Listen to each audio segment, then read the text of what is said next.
have to deliver, and it's all about delivering, and we are delivering you the second round of this World Championship here. Snipe Hunters versus Chiba Corp. Snipe Hunters won their first set. Can they win the second round here?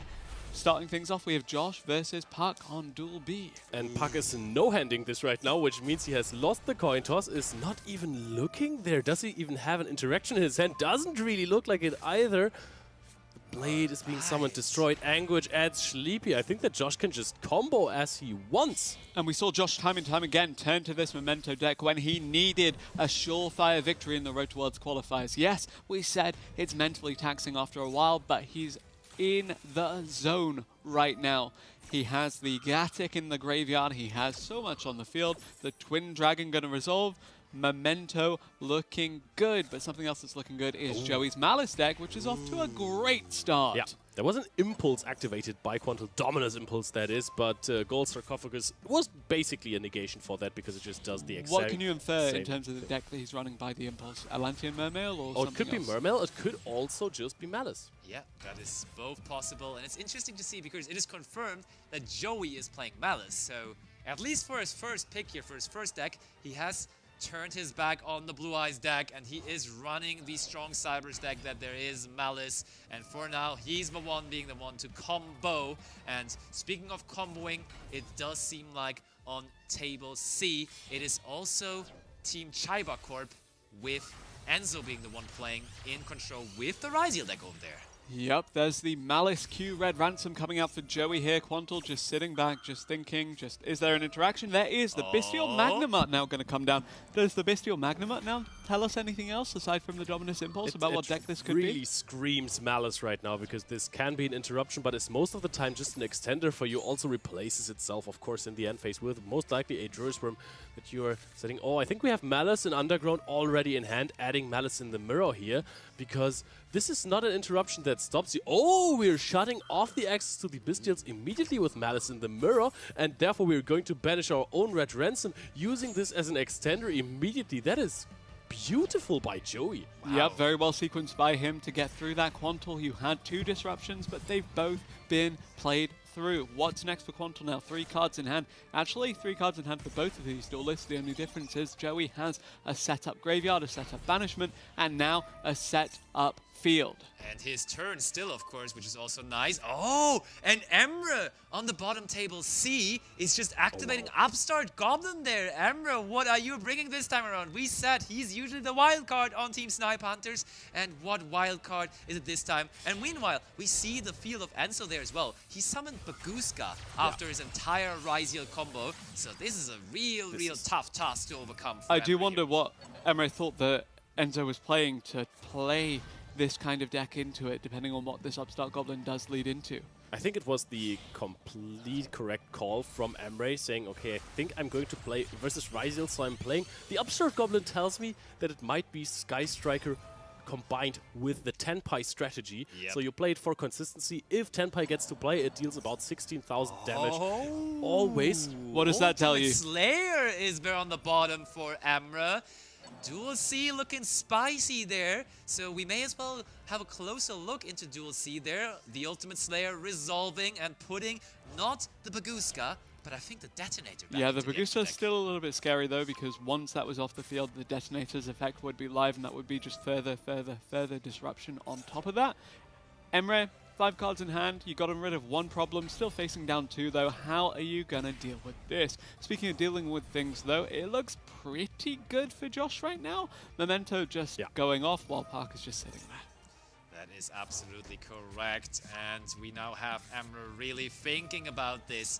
Oh, that was a monster effect. Aggregator was used on the Ryziel Cross, and then you may as well negate it. And there's a Book of Eclipse! It is really everywhere! In the first round, we saw it in multiple sets, and now it's also in the deck of Emre, and it deals with the Baguska so nicely there. This is so crazy. We need an engage right now. Oh, Chandra! That also works. Another starter, the other component, the other engine getting started. There is the 10 Pi Dragon Chandra. This will then extend to more unless the effect failure comes down to negate it. Do we have any kind of other follow-up? Yes, we do.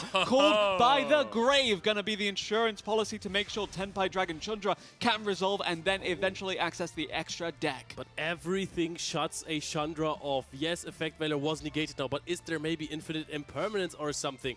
This is a fragile OTK that you're trying to set up. Emre is going to attack Enzo here. Gets to activate before the damage step.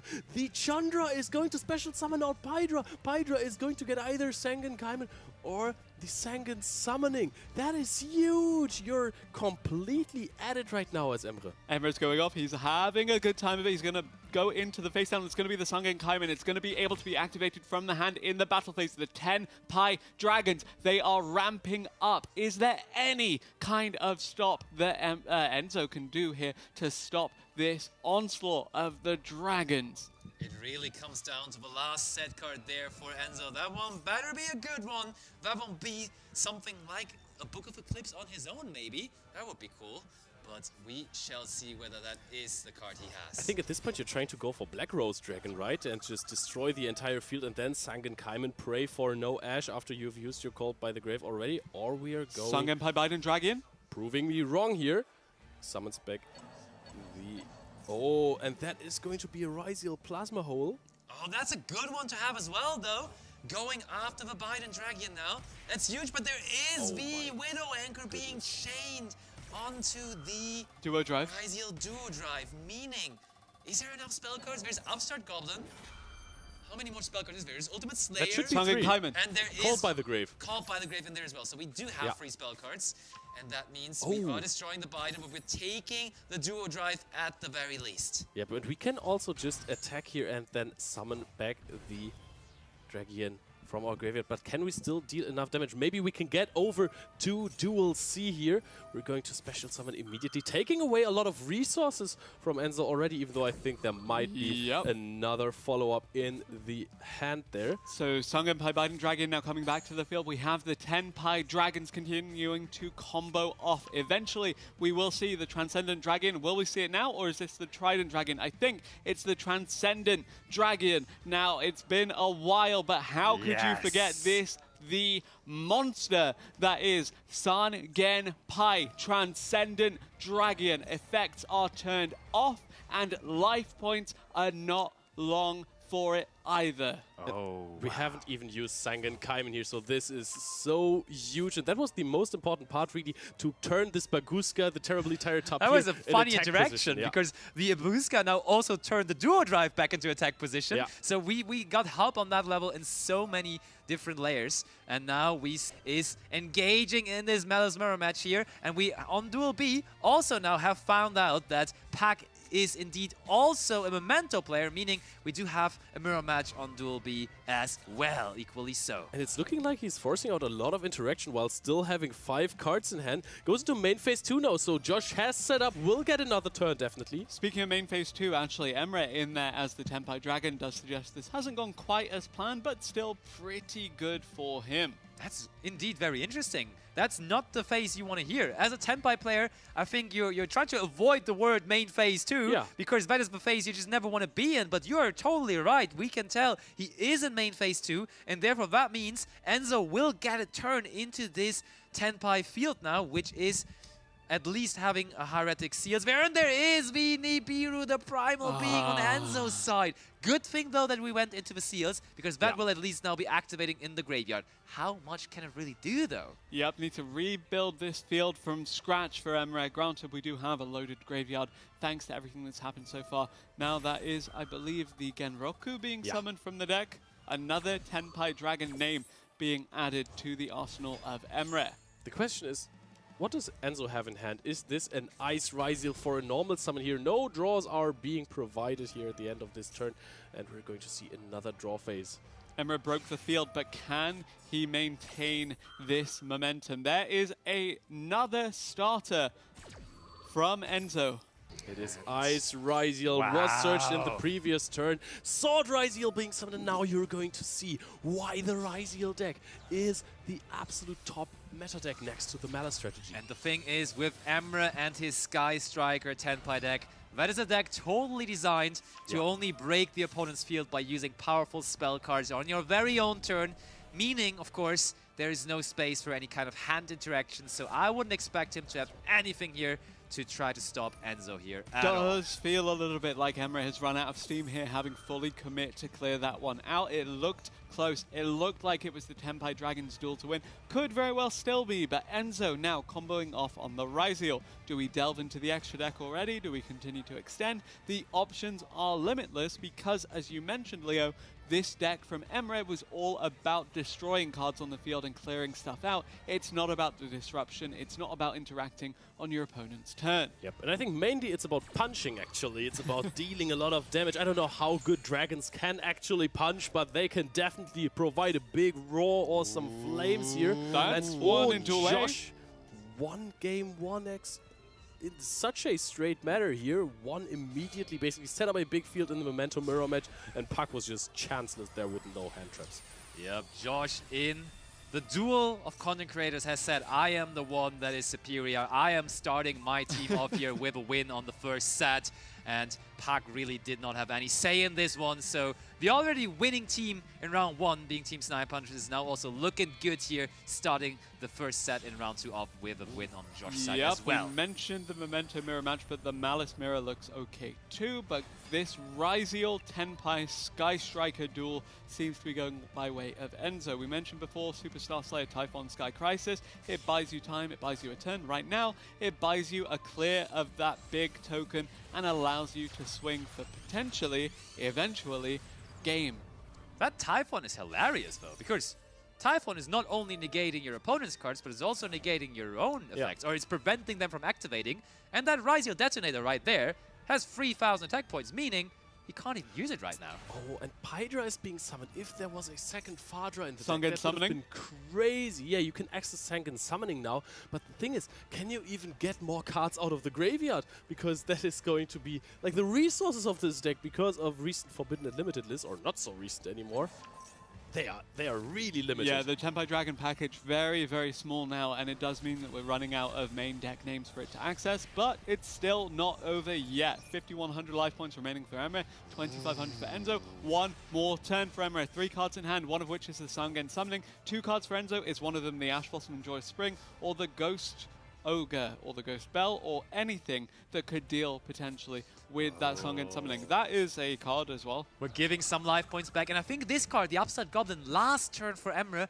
might have been the reason we failed to end the duel already, because I think in his calculations, he disregarded that and was not able to close out the 9,000 points of damage there that were needed. But now there's a chicken game, followed by another chicken game. Yep, we're playing a chicken game here, really. I think we're doing something that I absolutely love. I think we're trying to play Sky Striker at this point.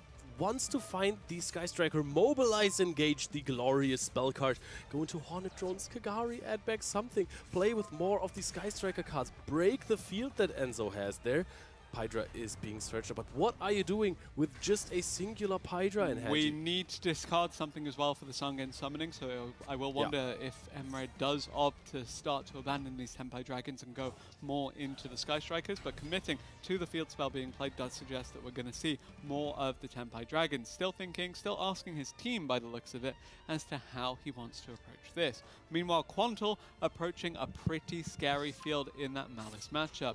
Triple Tactics Thrust being sent to the graveyard, saying, look, probably not going to get an effect activation because the Typhon has no materials, and the Detonator is currently That's what I was just thinking. Typhon now coming out for Emre as well. We open ourselves up to this by summoning the Typhon. That was our second summon from the extra deck, and now the Typhon can just deal with the Detonator, and then we have a Typhon stare down here right now. Both Typhons, 2,900 attack and defense points, meaning right now no way to overcome it for Enzo here to go for game. Emre's deck can explode off of just one card, but will he get the chance to access that one card at the top of the deck, or is Enzo going to finish this one off here? Oh, wait. Meteorologic Aggregator being sent for the Ice Ryziel.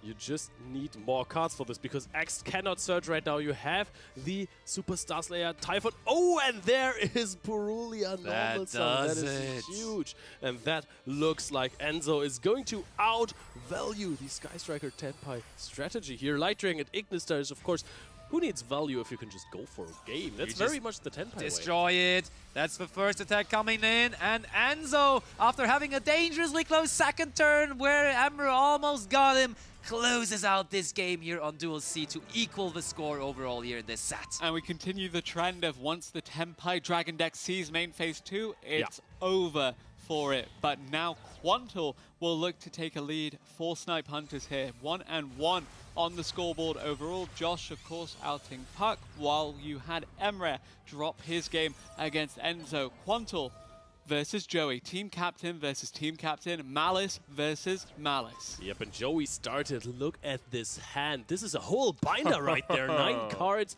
Access code Talker, no cards in the hand of Quantal.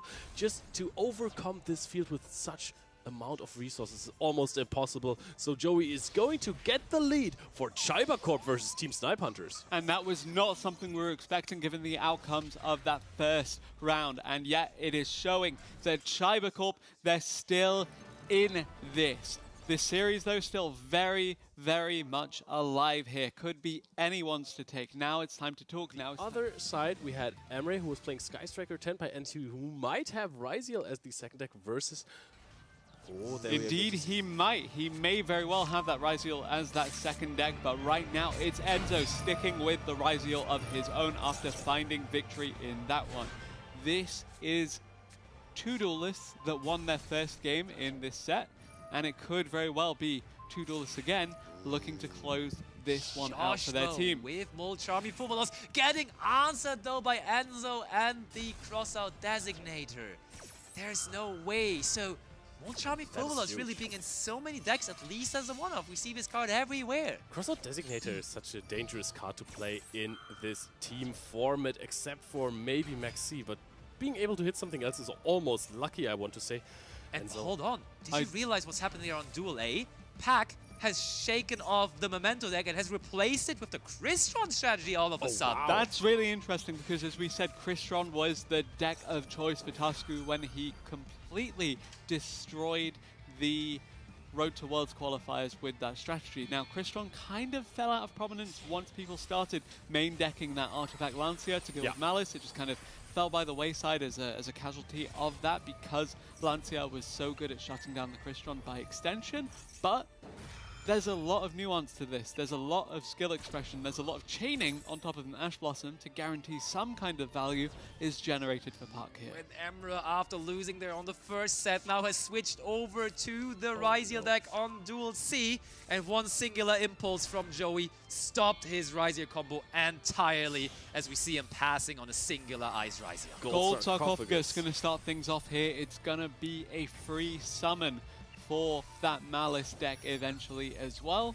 Gallant Granite just going to add the Nibiru, the Primal Being for Enzo there. I like that as a tech in the Ryziel just to guarantee that you get a searchable disruption. Just missing some Mitsurugi cards here to get the full value out of the Nibiru, the Primal Being, huh? Pretty much. Now we have Node Ryziel bringing back Sword Ryziel, and you can really tell that Enzo is just so comfortable, so confident with the Ryziel deck. He doesn't even take 10 seconds to think about his next move. He's just always on top of it. Ooh, we have an Infinite Impermanence there. Or was it an Effect Veiler? Emre was Effect Veilering. The Dormouse saying maybe after Gold Sarcophagus start, this is not going to be a hand with too many extenders, but the normal summon White Rabbit makes this infinite times more difficult for Emre here to come back from this.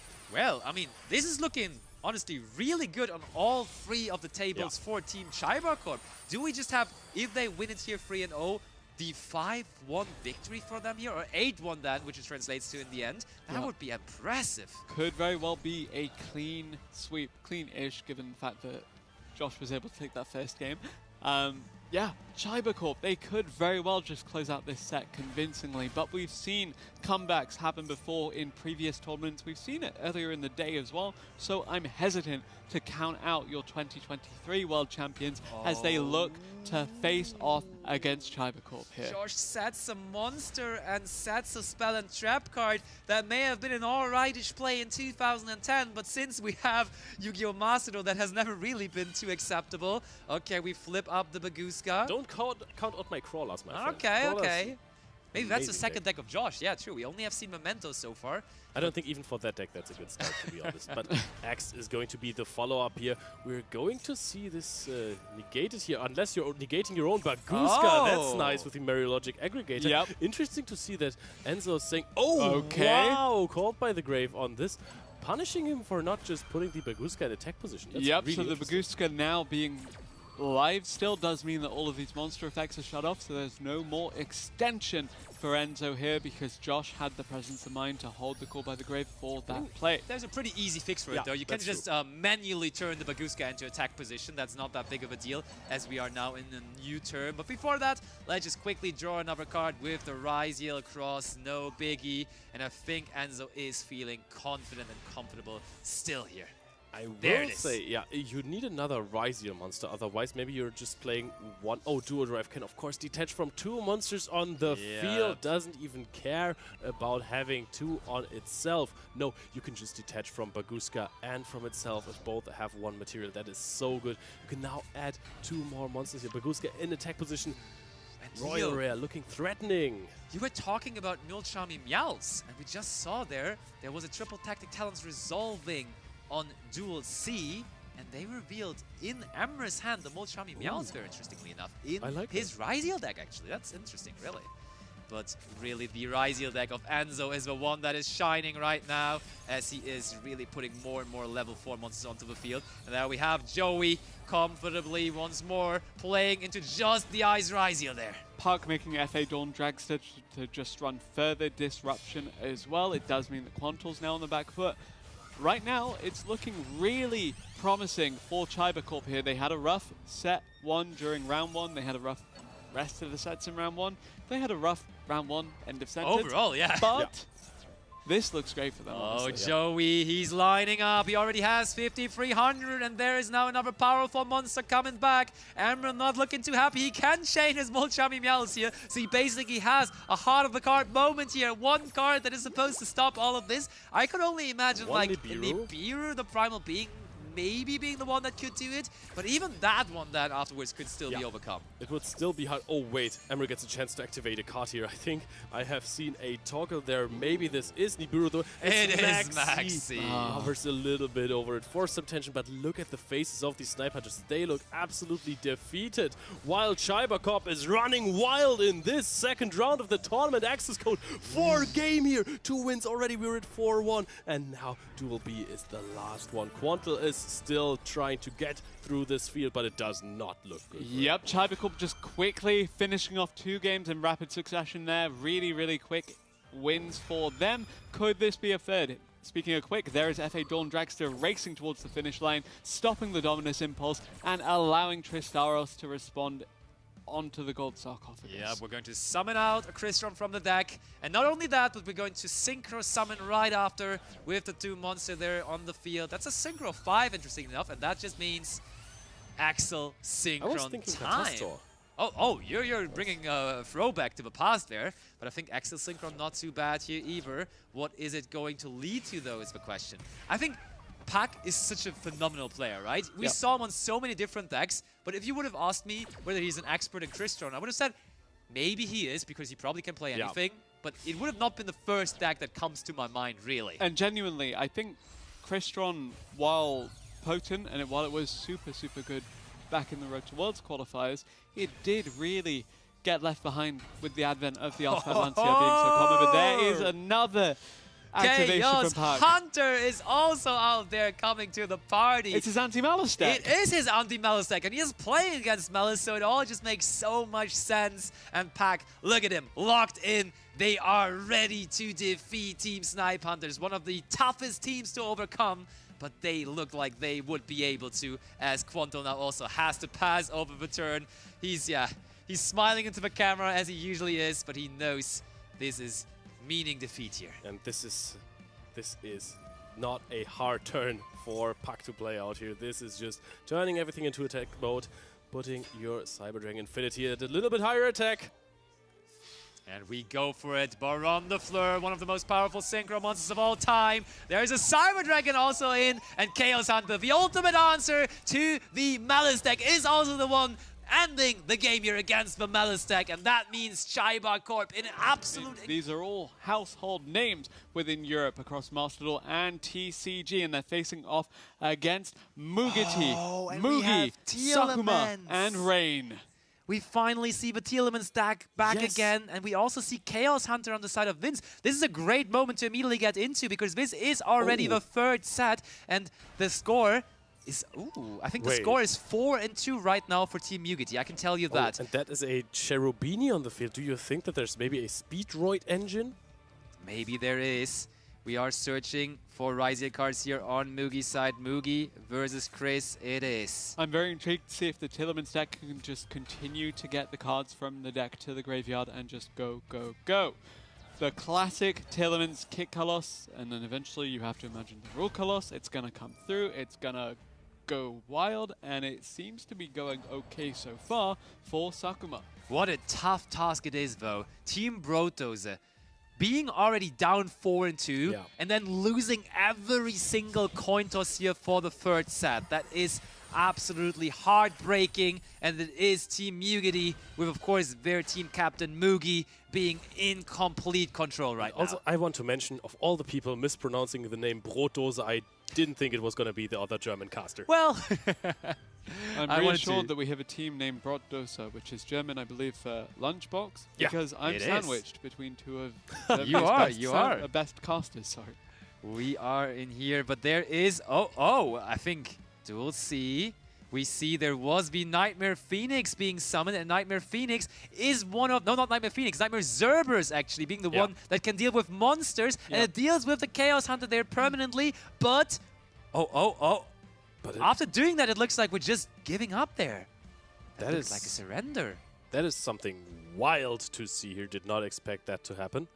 But I think we just quit the replay and then we'll get back Anyway, we have Duel A going on your screen right now. Mugi versus Chris. Chris is using the Sky Striker cards again. Do we have Sky Striker Tenpai Dragon making an appearance? And can Sky Striker Tenpai get rid of this field? It's scary. It's a lot. It's Baguska, the Terribly Tied Tapir. Where is Book of Eclipse when you need it? Yeah, it's really needed right now because this Baguska is also untargetable by card effects, and the Photon Drag is so too, because the Duo Drive is still doing some work passively, boosting attack up to 2000 here with 2 Xyz materials. Absolutely huge here. That is an almost unbreakable field. But if you are playing in this Ryziel meta a Sky Striker deck, a Tenpai Sky Striker deck, you will have other field breakers just then targeting things or Raigeki. But yeah, we talked about Telemans being not so much of an option currently in the meta game anymore, because, of course, the previous World Championships we had both Quantal and, of course, Jesse Cotton enjoying that deck so much. Looks like we have Sakuma absolutely enjoying the deck still and going absolutely crazy here, summoning one monster after the other. Yep, the classic Fairy Tale Snow. Jesse Cotton, shout out to you. Xyz of Fairy Tale Snow and Tillemans Rhino Heart. 2 of our most prominent Tillemans players in the world, Jesse Cotton and Quantal, both made a statement for themselves with this deck, both using those cards. And now Dugaris, the Timeless. That is a win more card. It is a let's win in this turn, otherwise I'm on the back foot for next. But it looks like this turn is going to be pretty good for Sakuma. We have now used... We have used the Sales Ban to prevent our opponent from activating Ash Blossom and Joy Spring for the rest of the turn. And of course we would do that because we want to resolve that Sky Striker, Mobilize, Engage, and we want to get that extra draw afterwards as well. And with the Afterburners that we just searched, we have a massively easy answer actually to the Baguska. So we're also playing Jamming Waves, but can you even... You can't target them just yet. You're right. It's not that easy. It doesn't deal with it just yet. I think you're just trying to get some draws here, but we've already activated Jamming Wave, which apparently was a hard draw here. Yeah. We've searched for the Afterburners. How many more Sky Striker cards are in the deck of Chris here? Can he even fish for one more draw with Sky Striker, Mobilize, Engage here? Added back off of Kagari, because I don't think that the other cards do too much right now. Kagari, in the beautiful Altar, can get you back the Jamming Wave. You can set a card and then destroy something non-targeting, but the Photon Dragon still also protects you from destruction here. Going to add back the Engage, actually, and now the Engage now just going to be used to draw another card. As you said, it's going to Let's see if we can get What is this something good match off here top of the deck. overall, though? We have seen so many different interesting decks, but Duel C and Vince is now providing us with Voiceless Voice. What is this World Can we Championship? take a look at Duel C? That Voiceless Voice deck. Low prayers of the Voiceless Voice. Such a good deck. Such an uncommon strategy, but perhaps that is the reason why this team is actually in a pretty favorable position overall. Going Shizuku. Ooh, we're going for Shizuku, and that actually counters the Duo Drive. Now Oh the attack my. points are low enough so we can finally activate the Afterburner. Massively nice play here from Chris, and it's actually, I think I talked to the team captain, I talked to Bronas. He said that was one of your moves. You can actually just go Shizuku out the sort of lock that the Star Leech is providing, and now just go after everything. That is crazy good. It This is. so strong. I've never seen Shizuku used offensively like Yeah. that. It is great to see that. Now you're going to destroy the cross as well. Another interruption out the window. You probably have another anchor. Or I guess you can search one with the Sky Striker Mobilize Engage. Yep, 5 cards in hand now for Chris, the Sky Striker deck. Is there a Tempai component to it? Probably, but right now it's the Sky Striker cards that are leading the charge here and leading Chris and Brotdos back into contention in this game. Oh, Widow Anchor is being used here from Chris. We're about to negate a monster, but that's not even here at this moment anymore. The most important thing, we also get to take a monster, and we can then convert the Shizuku and the Baguska, possibly, or whatever monster we take here. And it looks like, oh, it is the Duo Drive that we take Yep. into a link to that. We have the Telements Fiendsmith in Wow. Duel B. We have Voiceless Voice in Duel C, but it is Sky Striker a Zeke now coming out in Duel A that is commanding all of the attention right now. And There again, is the Tempai Roku. Dragon. That's huge, and we have already used the sales ban, of course, on the AIRPODS of Enjoy Spring, so there is not many answers to all of this. Chris really looking like he is taking this apart, and it looks like Tenpai Dragon is going to get the first win here of the tournament. Yep, Genroku now going to look for that Chandra, you have to imagine, and start things off pretty dramatically. Could also go for the Pydra. Pydra not really an option these days, but let's see. You do have, yes indeed, the Pydra. And there's in Duel B, by the way, Psyframe Gear Gamma Resolve. Bronas has waited for absolute hours here to activate this effect and now has used it on something that he claimed to be super valuable. Pydra added Sangen Kaiman, added Tempai Dragon Chundra, summoned the Chundra, and now Chundra going to resolve and then going to Synchro Summon eventually. We will get there in the end for Chris. This Tenpai Dragon Sky Striker, it dismantled the board and it's dismantling Mugi's life points right now. No Synchro Summon yet, but it's gonna come. Sangenpai Biden Dragon, Sangenpai Transcendent Dragon. It's the Biden Dragon, and it's more than enough. It is more than enough indeed. And let me explain you the situation overall here in the group. Both teams have won their first round. Very, very close, both of them with a 5-4 victory. And now they can continue to do so. And Chris is keeping Team Brodoza in the match by securing the game win here with the Tenpai deck. Mugiti still have the point for the set just within reach, but right now, it's looking pretty good for Brotdosa, but there is Bronus with the Psyframe Gear Gamma. That is crazy. There is no card left in hand here for Tearlaments. So Brotos are looking really strong right there. Is there anything to play with? You can go into a sequence line possibly. Additionally, the Dugaris was such a big commitment that we needed things to go Sakuma's way. They seem to be okay for now looking at the established field, but there is the Tearlaments Kaleido Heart coming out. Giving the driver top deck. That's crazy. Yeah, shuffling it back into the deck. But if Bronas has good engine here, this might still be all right, because in terms of interruptions, there's not much left, but we are in the battlefield. Oh, did Bronas start? Bronas started, actually. That is really, really bad in this situation. That might be it. That might be the game. Oh, is that lining up for the final blow? Is that where Mugiti is going to win it? Is that where Sakuma, it's 100 the over Tearlaments, player of the team is sealing it. Yes, we are attacking for game, and therefore Team Mugity from Japan has taken the victory here in this round. It was close, and you can see the look of relief on their faces. It's not over yet, though, as we do have the Voiceless Voice Malice matchup here. Vince piloting that, hopefully looking for a win here, hopefully looking for something to get some kind of redemption for his team here. Can they make a comeback here? Malice going off. And I will tell you that this is not actually